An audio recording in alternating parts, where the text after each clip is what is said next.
So good morning, good morning, good morning. We are live on social media and it's Monday, the 5th of February. And I'm struggling just a little tiny bit on account. Good morning, Janetta, good morning, David. I'm struggling just a little bit in that I've got some lights shining down on me. And that's okay because we're live not only on Clubhouse, but we're live on Facebook and on Twitter and on Twitch and on StreamYard and on Instagram, which is very exciting. It's wonderful to see new and old friends here today this morning.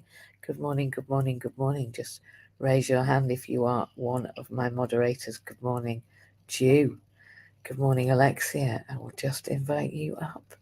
We are here and we're live Monday, the 5th of February. It's already February. January is over. We are already a 12th of the way through the year and you are with Starting Again. And it's not that this room hasn't been here. Please share the space if you know how. If you pop at the bottom of this screen, it says share and you're welcome to do that. So I'm Mandy-Jayne and I'm the founder of Accessibility Partners and Inclusion. And on the stage with me this morning is Jew Goodwin. He's a director of inclusion, and Alexia Franklin, and she is a colleague of mine, and she also works with me across Accessibility Partners. Alexia is the earth healer, and she helps people understand how the earth impacts the world and how we impact the earth. I couldn't be more proud that she's here. Now, this morning, I'm going to say good morning actually before we even begin, because it's only a couple of minutes past 6. Can you believe it's 2 minutes past 6 and it's the 5th of February, but I've been up quite a while. I don't know about you. How long have you been up, Jew? I think I saw a message from you at 20 past 3, didn't I? Not today. Well, you're not awake. How have you been? Did you sleep well? I have been alive since about midnight. A long night then for you. February. Well, I guess we'll be starting again then. The title of the room. Share the space. Good morning. It's great to have you alongside me. Alexia, good morning, my love. How are you? Well, she's busy, I think. Maybe Alexia's busy. Marie, are you there? I'm putting links up. You do right. You put the links up. So let's get going. Sorry, mate. Oh, it's all right. Good morning. I was taking a leap out of your book. I was trying to do 3 things at once. It don't work. Don't know what you're talking about. No, I know you don't. Well, there we are. I have been doing 3 things at once. I'm going to go into that actually a little bit later. In that, I have some things that I've been doing in the background. So I'm going to start. Please do share the space. But it doesn't matter whether we've got one here, we're in an intimate room, or whether we've got a million people. We are live everywhere, so it depends on where people are. And often, I see people coming about 5 past. Good morning, James. So. Can you make me a mod? Oh, I already have. It's not working. Just refresh. Just refresh. You? Are we there? Just refresh. Okay, good. So this morning's exciting because I find myself on the threshold of something new, truly new and exciting. But I think that needs courage. Okay, so I'm Mandy-Jayne and I am Director of Accessibility Partners. My colleague Marie, my right-hand woman, has just put a link to our charity. Good morning, Naomi. And Accessibility Partners also funds and supports inclusion. Jew is a Director of Inclusion, as are other people that are in inclusion, such as Christian Burton, who will be there tonight. We will be in inclusion at 7 o'clock tonight. It may be 6 o'clock in the morning, and inclusion might be 13 hours from now, but that's what we do on a Monday. We go into inclusion. We do a little bit of a refresh of what's happened this morning for those that aren't there, and we then we reset, and that's what we're going to be doing tonight, because today is the first day of the rest of my life. No, it isn't. It's the first day of my placement. And I think that when we are resetting our lives or starting something new, it takes courage. So if you are here with a feeling that resets what you needed, then be rest assured you're in the right place at the right time. And for those that are others in the room, then don't forget to join the house, because you need to be a member to know when we're here. When we're here, if you're not a member and you haven't hit the bell to say always remind, it's really difficult to find Clubhouse now. So you're in the perfect place to begin this journey that we are embarking on together. So reflecting on my own path up to this moment, I acknowledge that what I am now is not what I hoped I would be. I know that I was skeptical about the field of coaching, and I am a coach because I had a background in psychotherapy and counselling, and I'd devoted countless hours to that clinically supervised work that I had to pay for, right? So I was doing voluntary work, 450 hours of it clinically supervised. I had to pay for my clinical supervisor. I had to have an hour of clinical supervision for every 5 days or something. I can't remember, but it was an awful lot. So I had reservations about coaching and about the depth and the seriousness of coaching, actually, because I believed naively that the realms of therapy and teaching were of a higher pedigree, because I needed those educational prerequisites and the depth of that clinical engagement and reflection. So I was biased. And yet I would say that my experiences in the therapy world led me to a bit more of a realization that actually, when I was trying to navigate my personal and my professional life and working out who and what and how I was, and I'm a disabled individual. I'm a SENDCO, a special educational needs coordinator, and now today I'm stepping into a new role for the local authority, just temporarily, uh, uh, as a social worker in practice and in training. But through my years of coaching and teaching and counselling, and then moving into mentoring and coaching, I realised that there really is a space, I think, between the questions we ask ourselves and our direction and our readiness for change. And I think that in therapeutic settings, more traditional ones, I wasn't as able to be inspired towards change.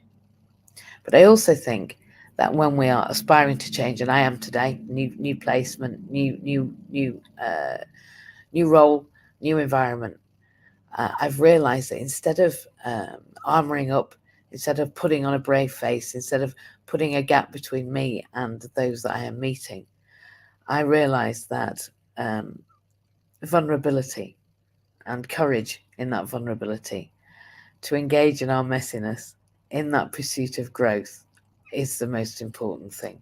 So I feel vulnerable today, and Brené Brown teaches us that's not a sign that I'm weak, but that I'm brave, and that I acknowledge to be myself, I have to include the fears I have as I step forward into this unknown. You know, the journey of starting anew, especially when you are a little fish going into a big pond with fish that know exactly what's going on in that pond. They know where everything is and what to eat and when to eat it and who's coming along and what time the sun's coming out. It's not just about being courageous. It's about having a deep sense of self-awareness and of professional curiosity. My self-awareness in this fear factor today is necessary, not so that I run away, but so that I can ask for support from my colleagues around me, lean into my team and ask them for support today, and then lean into my friends and explain that I'm feeling vulnerable. Asking myself, what is it? What story am I telling myself? What has brought me to this point? It's not just curiosity, but actually it's a way of me building my understanding and my connection of that understanding between me and the people that I am meeting with today. That connection's key, and it's connection for me has been key all of my life. Vulnerability and feeling that I'm nervous means I have to forgive myself for that and understand that even though I'm starting afresh, and I've done that again and again and again, and I've learned lots of skills in going to new places and starting new things, that it's okay that I feel nervous. And this forgiveness of myself is often highlighted, isn't it, in religious and spiritual contexts. It's been foundational in my approach to resilience. I was baptized by full immersion at 15. I certainly went to God and said, can I start again? And it was that element of being able to wipe the slate clean, metaphorically, and say, here I am, renewed to start again. Viewing those failures as opportunities for growth rather than setbacks. That way I was able to navigate those challenges and still have a sense that I could renew my purpose, start again, and start with a new clean slate. Because the journey for me can't be about the destination, because my destination grows and changes and evolves. So I think it has to be about the steps I take. Every day I take different steps, but some of them are the same. I still challenge myself, and that's the way I move towards victory of those single steps. Rumi said that every single step is important, and that every journey starts with a single step, but that it takes you to have an open heart and to be able to embrace the unknown, not be frightened of the unknown, because that's where transformation begins. So if you are thinking about starting again, whatever it is, whether you've had something thrown in your path and scuppered you for a few weeks, I know there's a couple of people on the stage for whom that might be the case. I'm one of them. Just see that as an invitation to redefine that plan that you're making. Change is only a decision away. I really like that. Change is but a decision away. And what do you stand to lose? Well, a future that no longer serves you, maybe. Today, I stand to lose the ability to not know what goes on in my local authority. For the first time, I will be able to see that from the inside out now. As a coach for Accessibility Partners, I help support and guide individuals through the complexities of disability, and for those with a disability of having a disability in a pretty much ableist world, turning those failures or those limitations into stepping stones for success. I think for me, vulnerability is that catalyst for change. Because when we're together, and I'm going to be asking pertinent questions today, and I already did lots of preparation last night with my portfolio, asking questions about how I meet the requirements of Social Care Wales in this role. I think that's ways that we understand the world more readily, and we can move towards inclusion. I'm definitely ready to take a new step forward with a new beginning on a new path. But that's going to mean a messy period of growth. It's going to mean I'm going to be rumbling with vulnerability, because unless you're willing to get for it to sting a bit, what's the point in going in the arena? If we know that we're going to pass, if we know we're going to succeed, then that's not really rumbling, is it? And I don't think there's any path worth going on that we know the answer to, that we're walking down.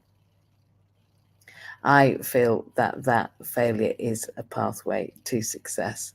I feel that we are here right now, wherever you are watching from. I am welcoming you, and I'm grateful for you here, and I'm grateful that you're listening. I'm grateful that you're here for yourself. And if you're interested in that reset, if you feel that you are an individual who would like to know what those possibilities are, then let's embark on this journey together, because I think it takes courage. I think it takes resilience, and that comes from a commitment to being authentically ourselves, no matter what the challenges we face.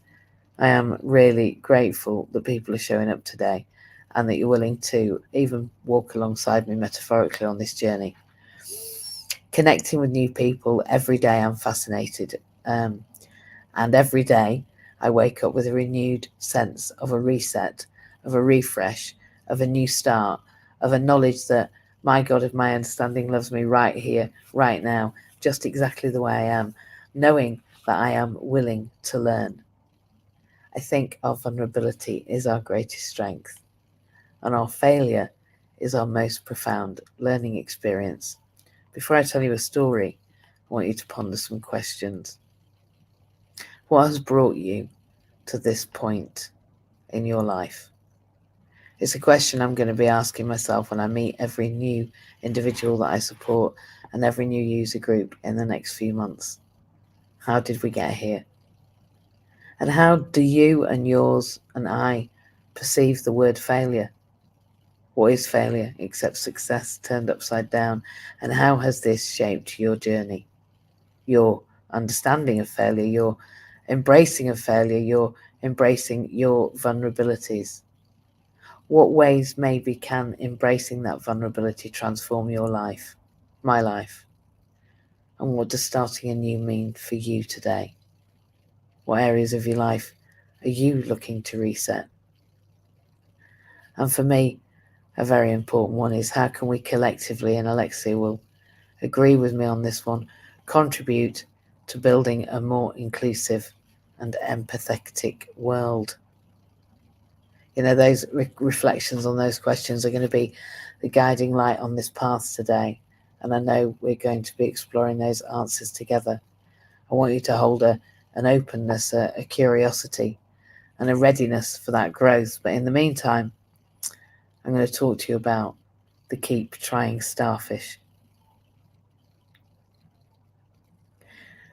This story speaks of wishes being granted, but also the understanding that you have to try again and again to receive what you desire. The process of trial and error will lead you to fulfillment.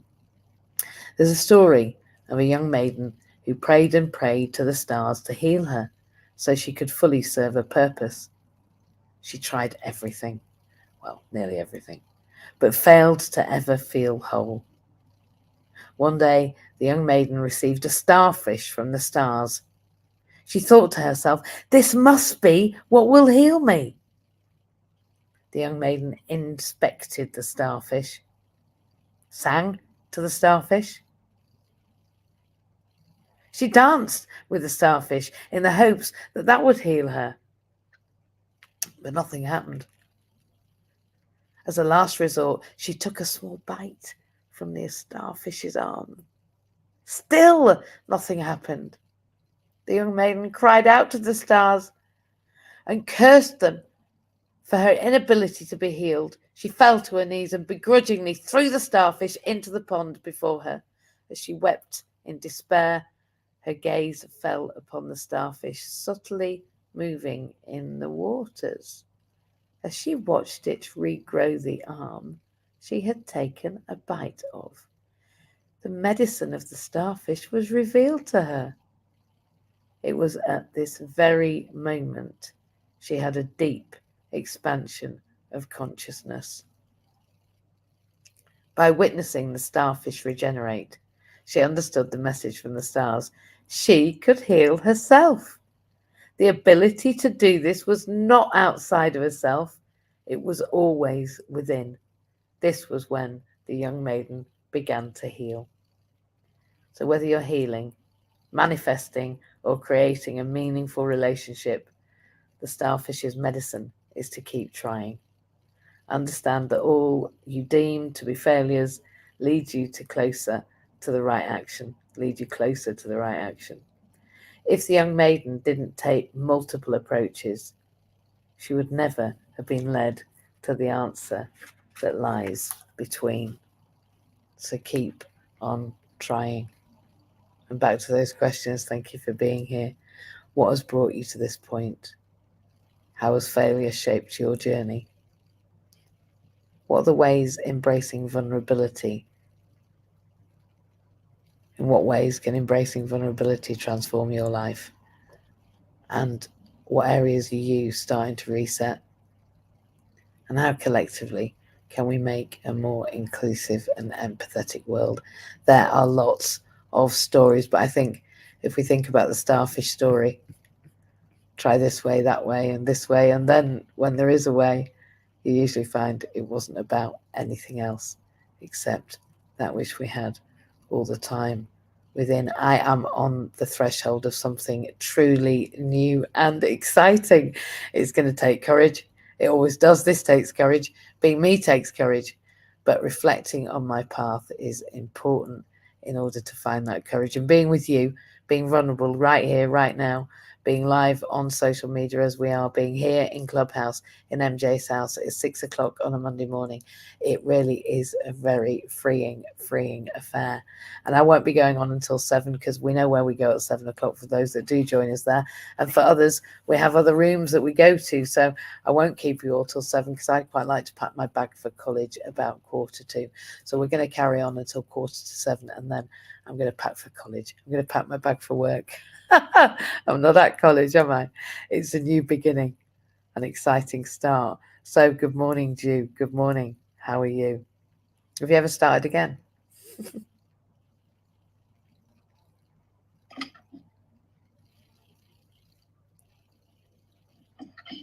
Hello.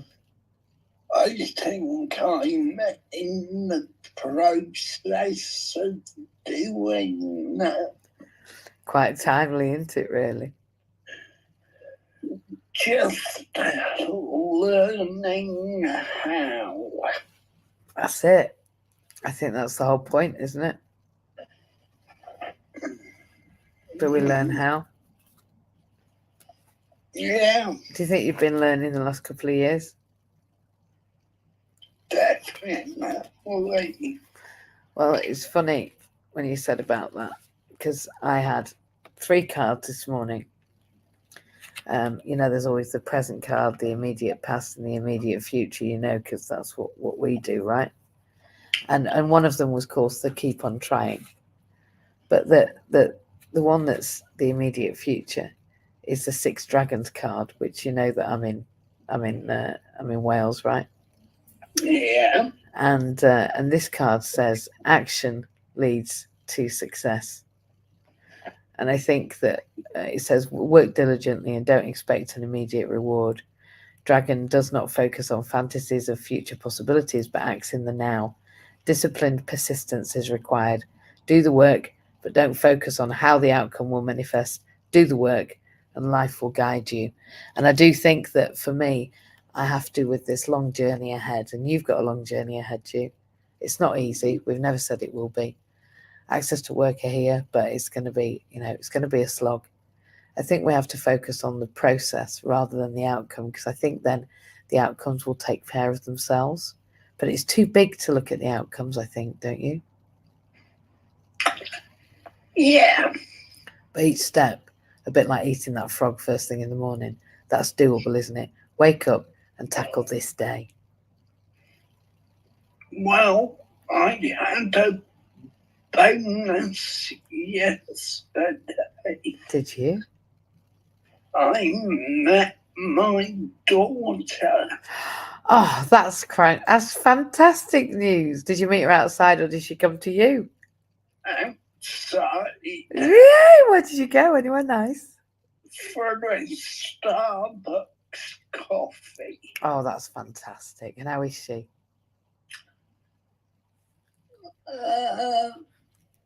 Okay. Study going all right? Ish. Always a bit ish. It's hard. University's hard.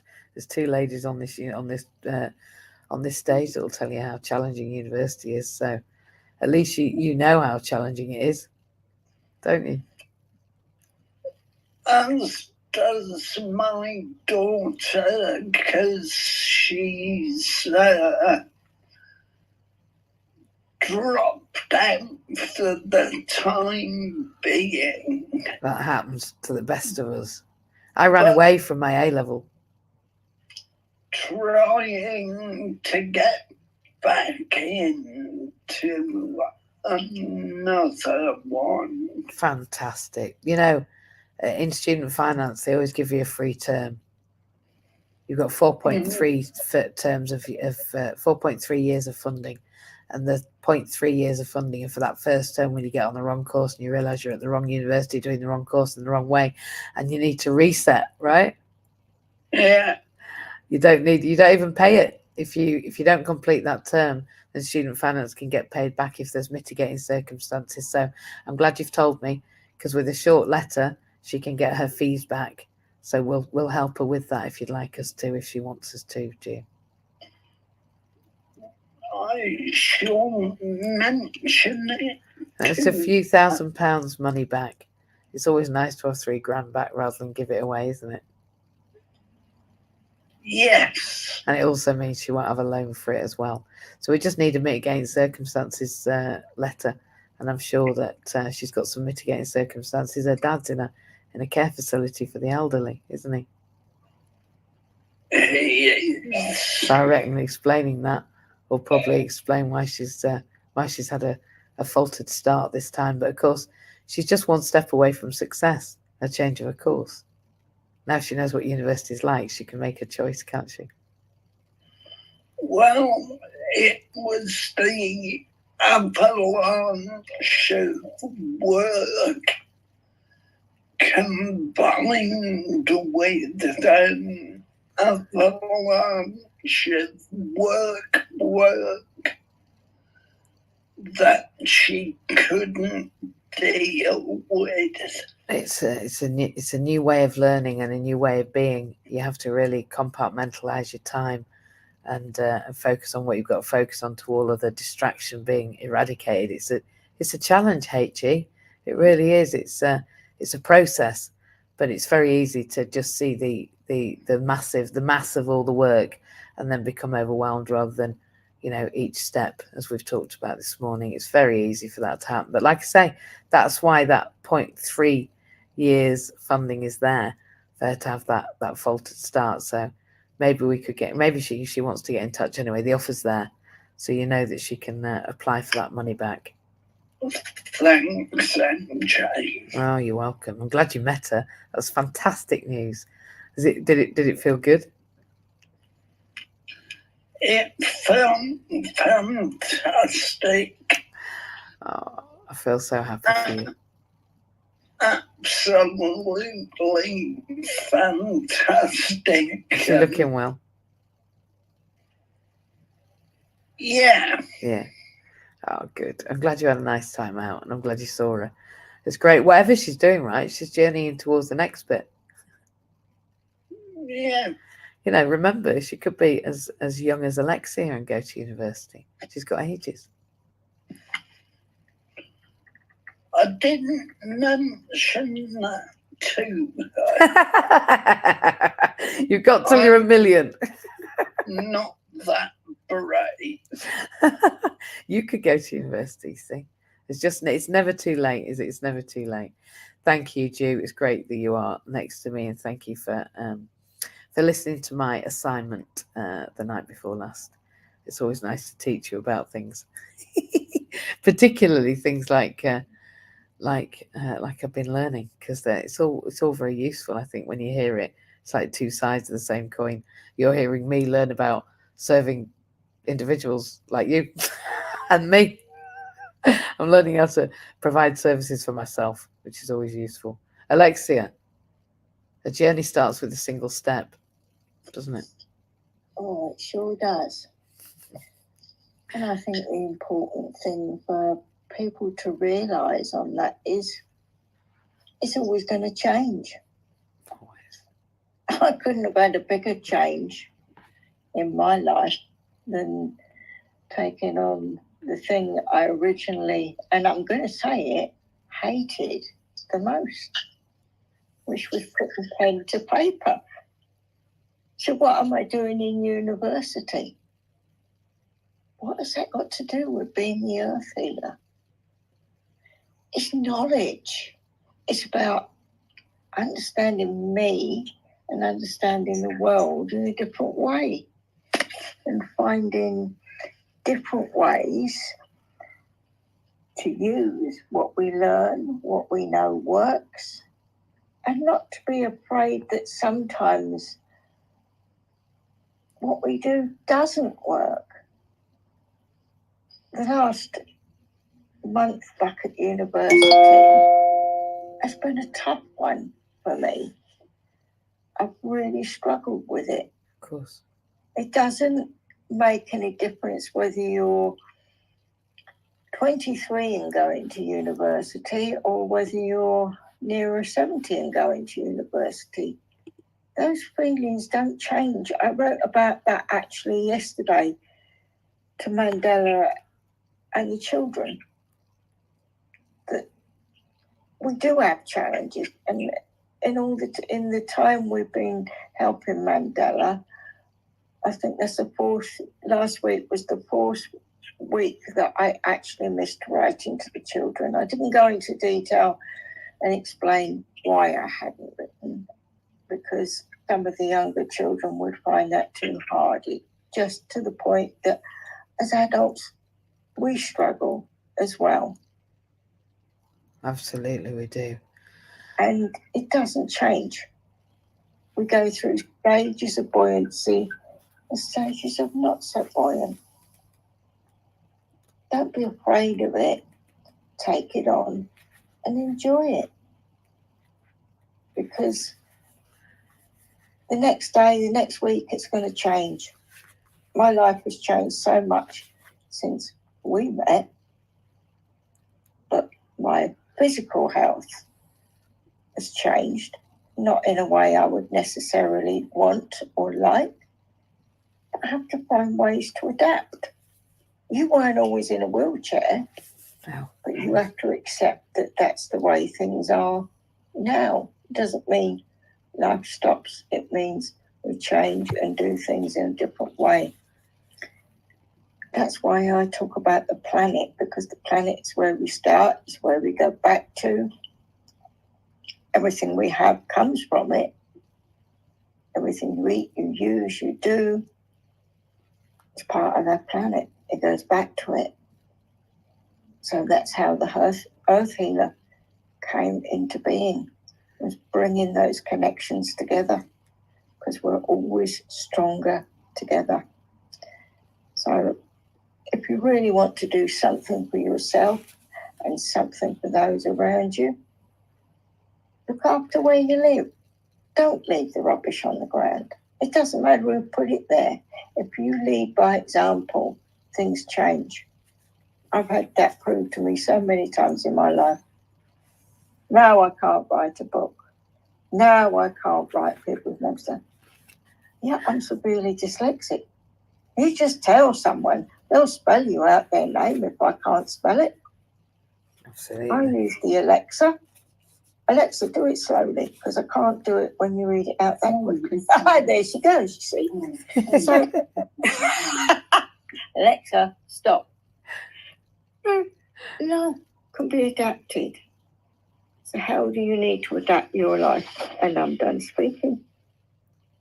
Thank you, Alexia. The last card that I had this morning was the only one with an animal. It wasn't a sea creature. The other two were sea creatures.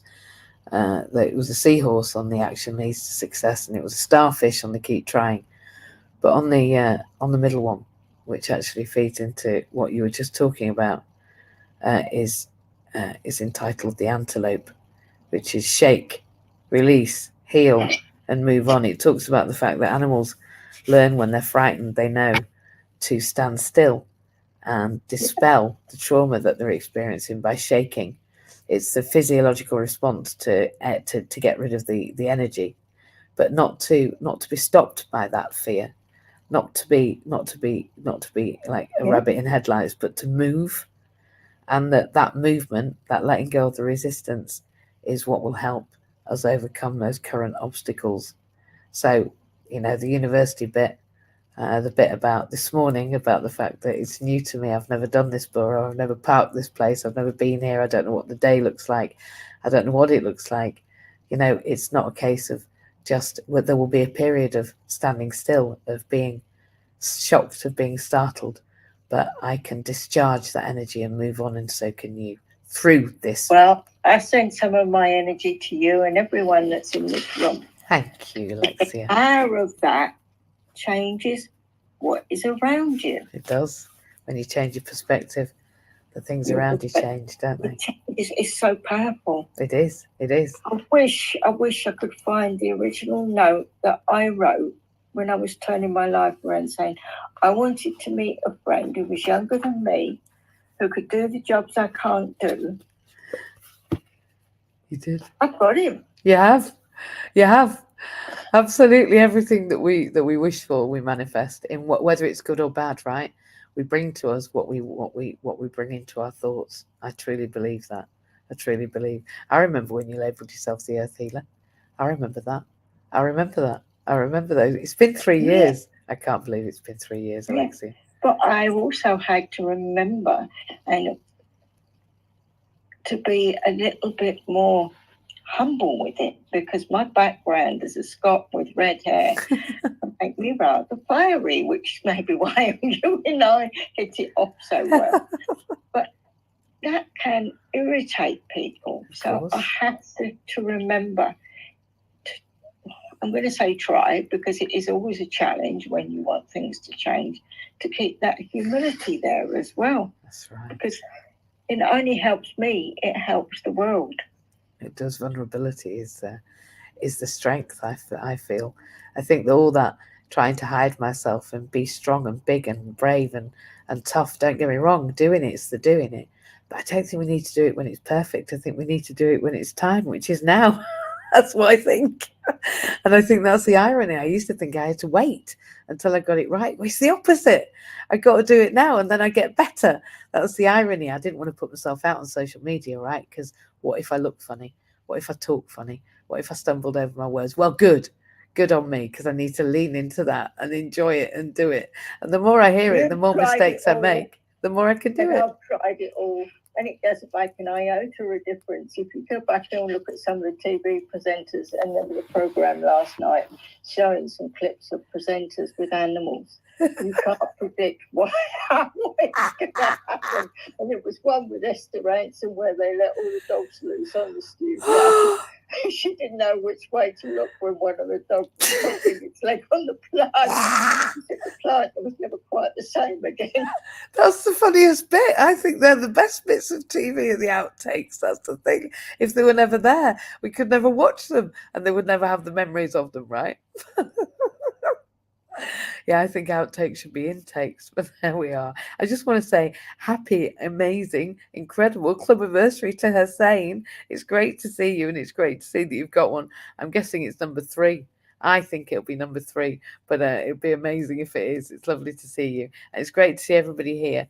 I'm going to move on to Marie in a minute, but I just want to say hey to Zara and Pete and Mo and Hussein and Claire and Matt and Sherry and Louise and Denise and Adam and Naomi and David. And of course, James and Marie, who we're yet to get to, and Alexia and you. And of course, I'm going to say hello to me. I'm MJ. I'm founder of Accessibility Partners and Inclusion, which you can see on the screen if you're watching us on any other medium.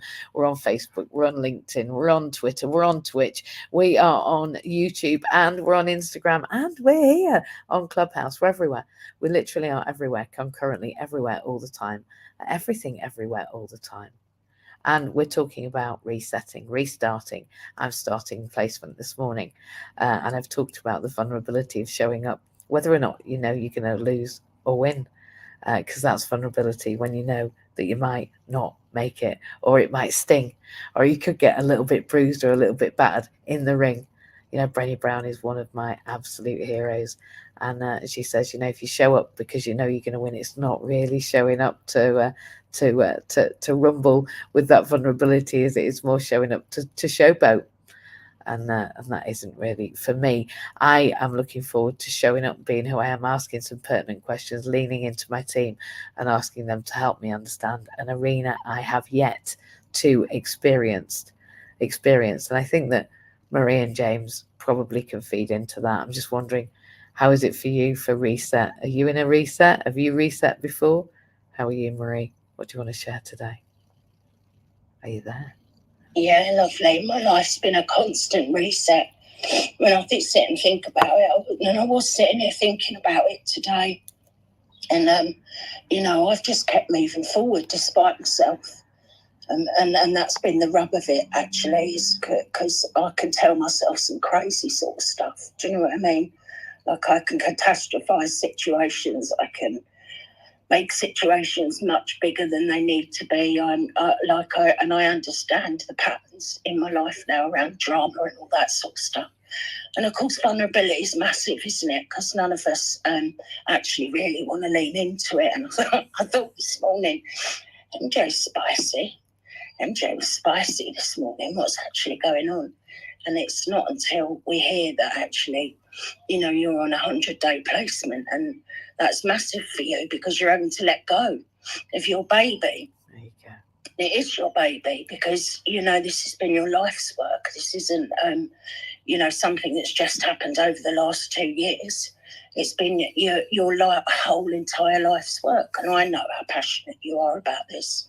And I don't think anyone can really understand until they work alongside you every single day and see how much it means. So it's scary, right? Yeah, and then terrifying. it puts it all in perspective, because then, you said about a perception shift, and it shifted my perception because I can make everything about myself. And in fact, quite often I do make everything about myself. And that sounds a little conceited, but actually it's frightening. It's frightening how much I can catastrophize situations. And I thought it's all about me. I'm rubbish. I'm shit. All of this sort of stuff that plays out in my head. And I have to be really careful of those narratives and keep moving forward despite myself. And I haven't been feeling well for a while now, and it's just coming out. It's just coming out physically. But yesterday I had to, I'm having to work out decent timing, and I'm having to get really stringent with managing my lifestyle and finding balance. And I knew yesterday was the only day that I could complete part B of my assignment, and it was by far the hardest thing I've done so far. And it took me 9 hours, and throughout that 9-hour period, if we could have had a notebook and written down everything that my mind told me throughout the process of that, keep it moving forward, people would absolutely laugh. They'd be in hysterics, because I was feeling run down. Like I was saying, I can't do this. I don't understand that part. Go back to it. No, you've got that wrong, Marie. Recheck it. Like I put myself in a mental torture. And of course, I woke up this morning and it's done, and it's bloody good. And I'm going to say that just because of the amount of hard work I put into it and the fact that I kept moving forward. I'm proud of the work, whether it's right or wrong. And that's been the premise of my life, MJ. It really has, just like my addiction. I did it a step at a time. I moved forward despite myself. And by far the hardest part of that is not listening or attaching to the story that you tell yourself about yourself. And letting go of outcomes is really important, because when I look back, it's actually, God's got a sense of humour. He really has. When I look back now and see how I think my life's going to pan out, or how my decisions are going to change things. And of course, they always revert direction. And then I'm taught some sometimes painful, but most of the time really valuable life experiences. So that's all I'm going to do today. I feel rotten. I've got a meeting with the school.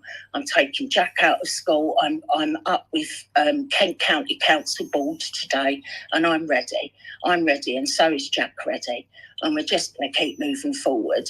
And my life has shown me that when I do that, do you know what? Everything's all right. It just is all right. It doesn't mean that it's panned out the way I've wanted it to, but I am certainly not in the same place as I was 15 years ago, and that's a miracle. Absolutely. That's what I see in you. I see in you what I see in me, which is somebody that has stoically moved forward in spite of themselves. And that's not any diss on you. That's just the way it is.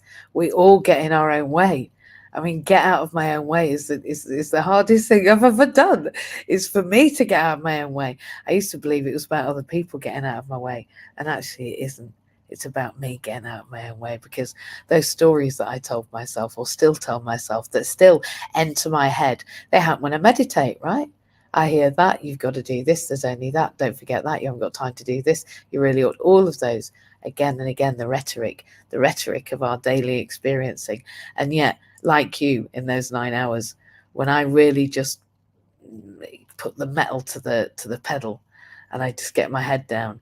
Yesterday, what I've produced, although it's not complete because I've given myself some extra time, it's a work in progress, and I'm impressed by what I've achieved so far, and I'm impressed by what we've achieved together. I can't believe that you are like me, almost halfway through. Like, this next few weeks is going to be telling, I think, for everybody. And you're right, absolutely terrified of the new, because what if my judgment has been incorrect?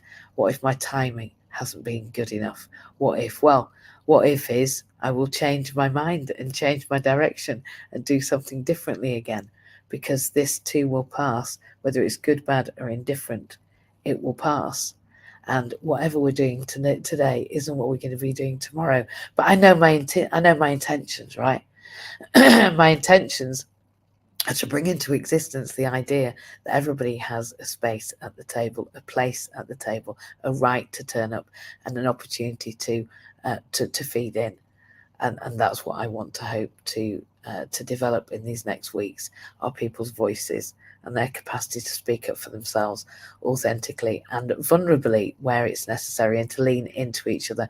You know, we've got a team of 12 now, 11, 12 people all together, and I think that that we know the focus has been on creating entrepreneurs, people that are disabled, to move into workfulness. And we wanted to try. Our attempt was to make 100 of those last year, and we smashed that number out of the ballpark.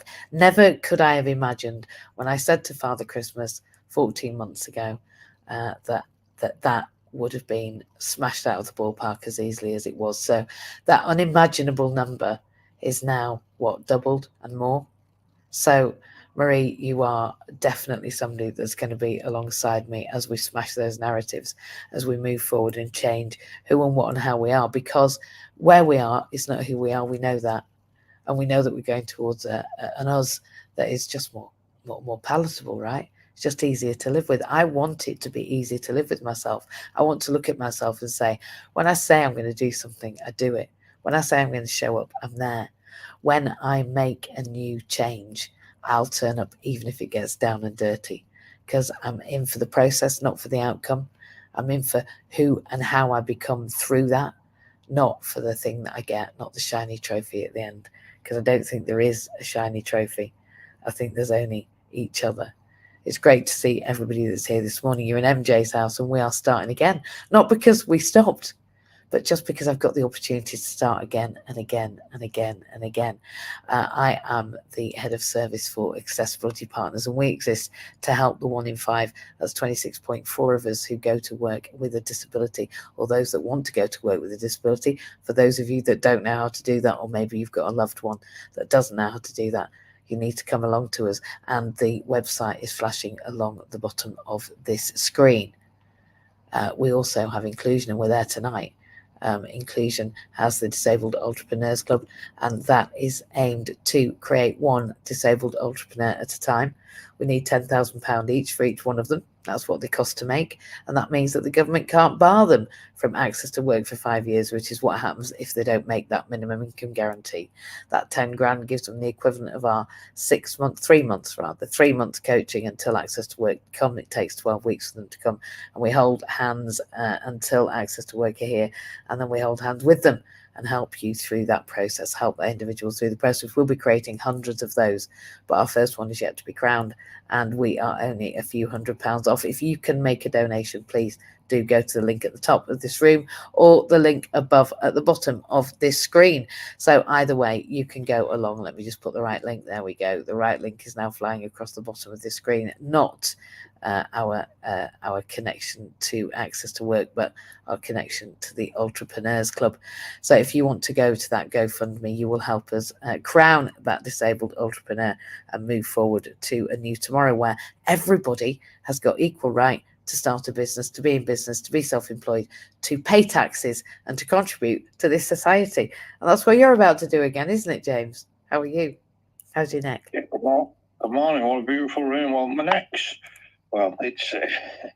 I understand now why dogs don't look too proud when they're in one of those things around the neck, one of those ice cream cones. But that's perfectly fine because I'm currently holding the phone in the left hand. And last week, the week before, and the week before that, I could barely hold anything supported in my left hand. Amazing. And I can now drink out of this heavy glass bottle, a 16-ounce water bottle that I process all my filtered water in. I can now lift this when it's full, or at the moment, thankfully, it's empty. I've only been up an hour, so that means I'm finally getting enough water into me, because I knew it was when I was at the hospital, but I noticed over the last few weeks, thanks to this beautiful journal I'm holding, that my water levels weren't quite right. And my pain threshold is a very high pain threshold. So thankfully I hardly had any pain relief in the hospital. I think there was 2 lots of morphine late on the Sunday night when I finally give up the will to grit my teeth anymore. And that was after about 8 hours, and I was in agony. But decided then it's time to have a bit of pain relief. But I knew as soon as I started on the pain relief journey that constipation was going to be very sharply around the corner. And that's enough on that subject. But everything, thanks to the journal, I'm realising that everything's moving in the right direction. The only thing that disappointed me all week is that I've been having a solid 9 hours sleep, and I usually have 7.5. And I've now begun to accept that is what my body needs at this moment in time. Good. It took me all week to realise that I need 9 hours sleep. I can't believe it. Of course you do. You're recovering.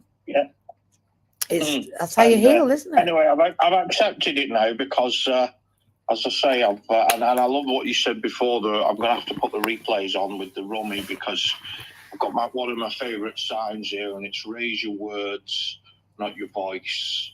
It's rain that grows flowers, not thunder. And it's a beautiful quote, and it just reminds me of what everyone else has been talking about this morning.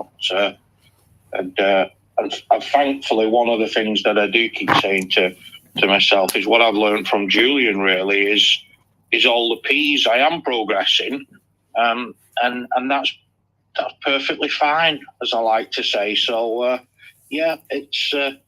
And it's just great to be on this Clubhouse app as well, because I realised that over the last couple of years that I've been on here and met so many incredible people, it's allowed me really to raise my words and not my voice, which is nice, because you're quite angry and shouty, really. And then I remember one place I worked at, it just wasn't worth shouting about, because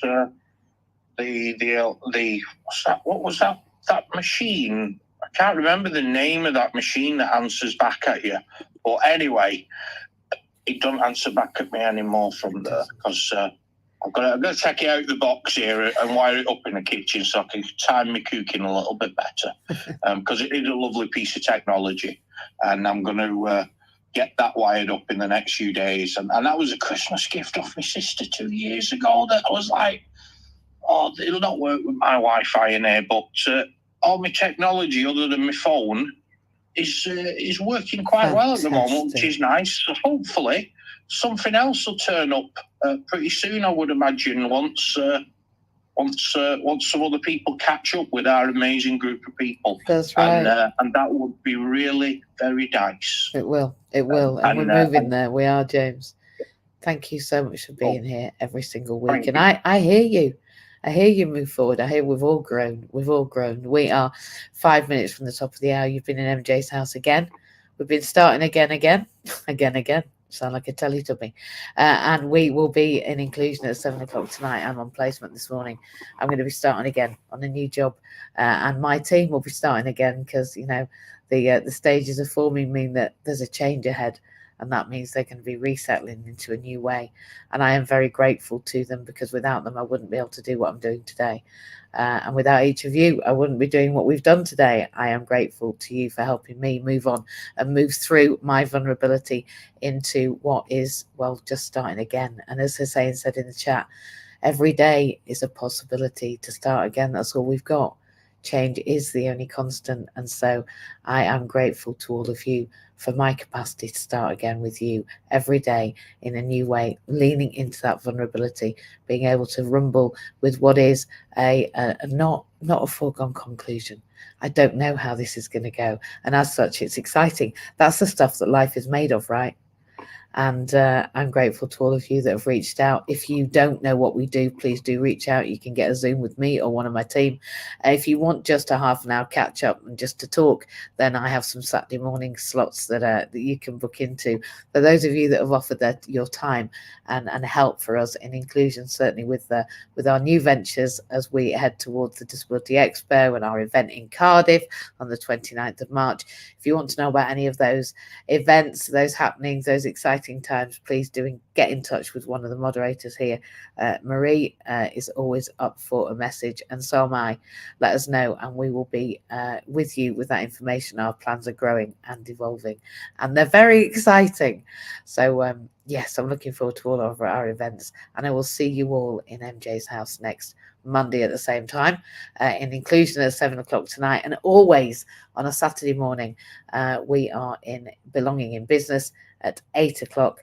Well, there we are at 8 o'clock on a Saturday morning. I think Adam might be coming up to say something. I'm not sure. It might have been a mistake. We shall see. Maybe not. Maybe it was just an error. But we are going to end this stream now and end this room and bob over to LinkedIn.